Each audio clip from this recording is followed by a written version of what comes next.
सब लइकन के देखी के बोला तारू काहे बोला है ए गोरी होइले मचु से खा जा कुआर में गंगा नहा जा ए गोरी होइले मचु से खा जा कुआर में गंगा नहा जा आवा ना हो ए गोरी होइले मचु से खा जा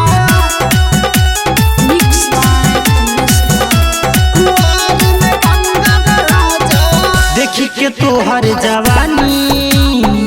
गिरता मुंह में से पानी देखी के तोहर जवानी हाँ हाँ गिरता मुंह में से पानी हम तोहरा के देखी तब आवेला बड़ी हमें मजा ए गोरी होइले मचु से खा जा कुआर में गंगा नहा जा ए गोरी होइले मचु से खा जा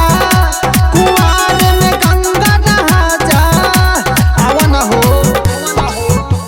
ए गोरी होइले मचु से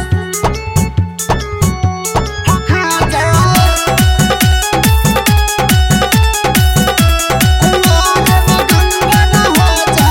देखी के या में तोर बड़े सबके नजर ऊपर पड़े सबके नजर ऊपर पड़े